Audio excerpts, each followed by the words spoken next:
Okay, so before I show you or do a short video for my code, just to go over it, what I want to show you is one of the things you can do instead of having to go to that get hack link every time you want to. You can just take one of your previous ones. Like I'll look at my from last week.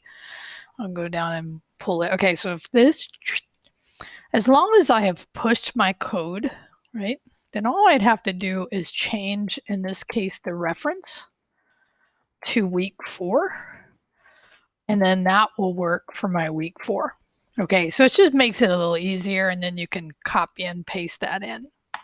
Okay, so for this week, week 4, as we venture on into our JavaScript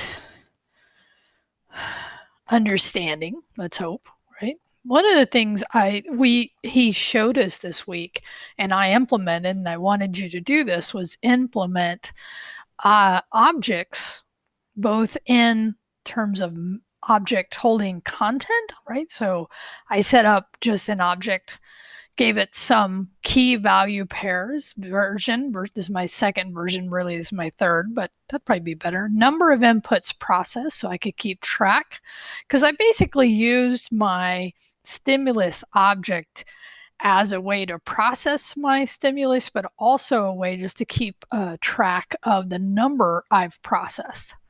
And then I set check amount equal to 0. And the reason I did that was then in my methods, I could then reference this dot check amount. But first thing I would do is make it 0.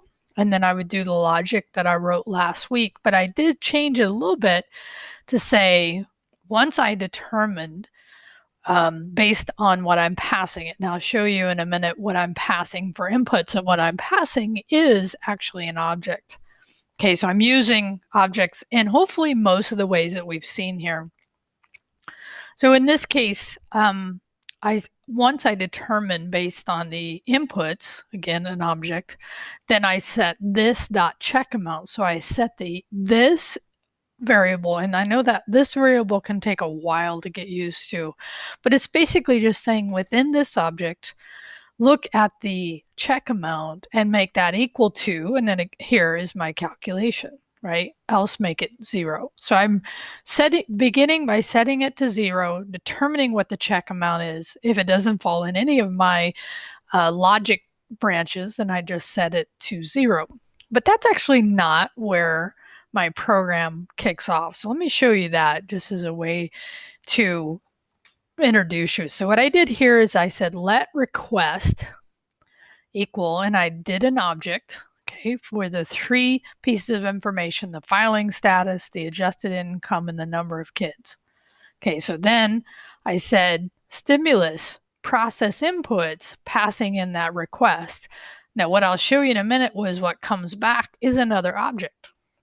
So let's go over here to stimulus. So again, that dot notation, stimulus dot process inputs. And then I just called this inputs. But if you were to really look at it in the console, you would see it was that object. And so what I did is I said this dot number of inputs processed equals whatever was there plus 1. This dot determine amount input. So in this step, I'm calling another method, which is here, the one I just went over. Okay. And then I'm passing it this idea of these inputs. So I'm passing around the inputs.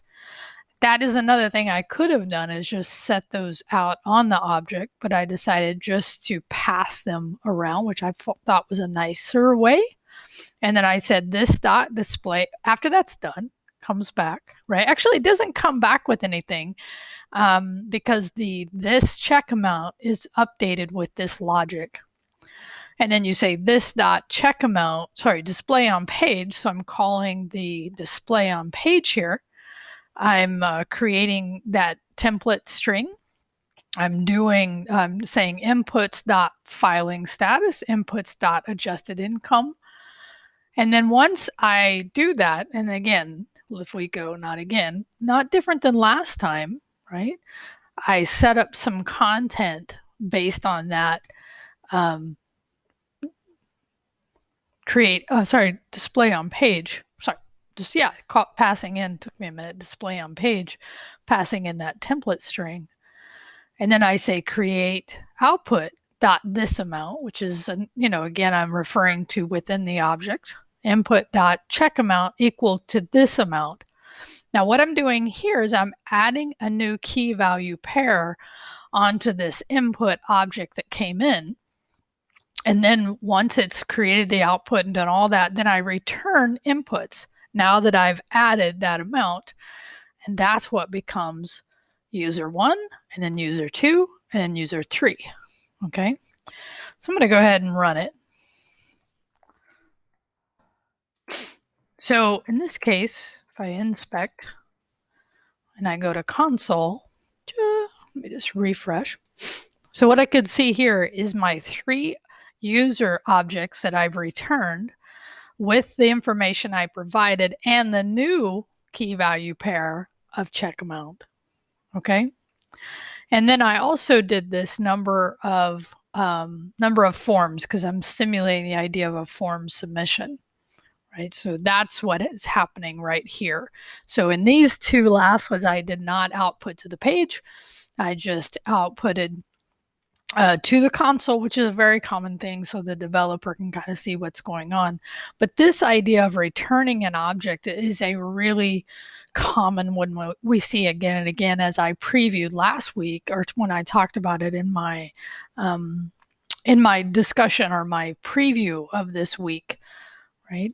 So here's what I would suggest. Now that I've given you my link, right, as I've been showing before, you get to learn this, right, is coming down here, setting a breakpoint. Again, why would I set it here is that at this point, this is really where the program starts in the sense of doing something, because all it's done prior to this is just set up that object. So I'm going to hit next. Sorry, step into. There we go. So now we're stepping. Oh yeah, sorry. I was wondering what happened. That first one just scroll back down. So if you look here, that just set up, so we're declared that request object, and then pass that object into here. We come back up. So that's what I recommend you doing, is actually walking through this code now that I've given you a general description of what it does, and see if you can see, and then ask me some questions about why I did things a certain way. Okay, that's really where you learn. Okay, I hope this helps you understand what I was doing. Have a good one. Let's go back here, go back